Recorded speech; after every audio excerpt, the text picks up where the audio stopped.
कार्यों के लिए भी।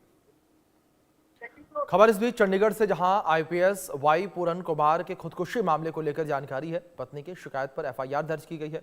चंडीगढ़ पुलिस ने एफआईआर दर्ज की है और आत्महत्या के लिए उकसाने का मामला दर्ज किया गया।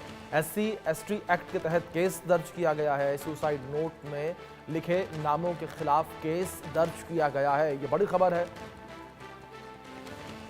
जो सुसाइड नोट सामने आया था, उस सुसाइड नोट में जो नाम लिखे थे उनके ऊपर केस दर्ज किया गया है। ये बड़ी खबर है जो फिलहाल निकलकर सामने आ रही है। सुसाइड नोट में जो नाम लिखे हुए थे, उन नामों के ऊपर एफआईआर दर्ज की गई है। एससी एसटी एक्ट के तहत केस दर्ज किया गया है। तो बड़ी खबर जो फिलहाल निकलकर सामने आ रही है। तो इस पूरे सुसाइड केस को लेकर अब जांच पड़ताल लगातार की जा रही है। और कल हरियाणा के मुख्यमंत्री जो है वो भी आईपीएस पूरन के घर पर पहुंचे थे। उनकी पत्नी से, उनके परिवार से मुलाकात की थी। तो आईपीएस पूरन आत्महत्या ये केस है। पूरे मामले को लेकर अब एफआईआर दर्ज की गई है। तो हरियाणा के मुख्यमंत्री नायब सिंह सैनी जो है वो भी परिवार से मुलाकात करने के लिए पहुंचे थे। परिवार से मुलाकात करने के बाद उन्होंने कहा कि इस पूरे मामले को लेकर उचित कार्रवाई की जाएगी और दोषियों को बख्शा नहीं जाएगा।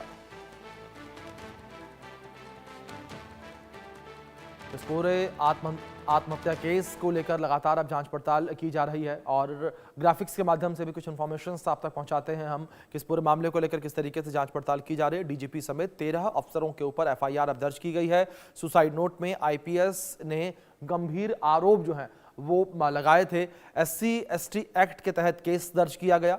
आत्महत्या के लिए उकसाने का केस दर्ज किया गया है और साथ ही साथ यहाँ पर पत्नी अमनीत की शिकायत पर एफआईआर दर्ज की गई है। डीजीपी समेत 13 अफसरों पर यह एफआईआर हुई है। यानी कि डीजीपी जिसका नाम लगातार चल रहा था, ये कहा जा रहा था कि डीजीपी ने ही जो है लगातार परेशान किया और उससे परेशान होकर यहां पर आईपीएस वाई पूरन ने आत्महत्या कर ली और अब इस पूरे मामले को लेकर एफआईआर दर्ज की गई है। और कल मुख्यमंत्री ने भी इस बात का जिक्र किया था कि इस पूरे मामले को लेकर जो है जांच पड़ताल की जाएगी। उच्च अधिकारी जो हैं वो पूरे मामले को लेकर जांच पड़ताल करेंगे। अब बात करते हैं उनकी पत्नी अमनीत कुमार। महिला एवं बाल विकास विभाग की जिम्मेदारी वो फिलहाल संभाल रही हैं। स्वास्थ्य, वित्त और औद्योगिक विकास जैसे कई महत्वपूर्ण विभागों की जिम्मेदारी है। अर्थशास्त्र और इतिहास में उन्होंने डिग्री ली थी और आईआईटी मद्रास से हेल्थ इकोनॉमिक्स में डॉक्टरेट जो है वो कर रही हैं।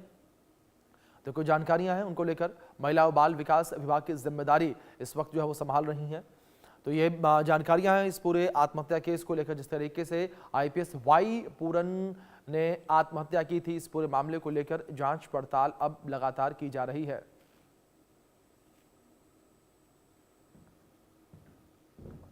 तो इस पूरे मामले को लेकर जांच पड़ताल का दौर लगातार जारी है। मुख्यमंत्री नायब सिंह सैनी भी परिवार से मुलाकात करने के लिए कल जो है चंडीगढ़ आवास पर पहुंचे थे और अब इस पूरे मामले को लेकर जांच पड़ताल की जा रही है। डीजीपी समेत 13 जो अधिकारी हैं उनके ऊपर एफआईआर भी दर्ज की गई है। फिलहाल इस बुलेटिन में इतना ही। आप बने रहें इंडिया न्यूज़ के साथ।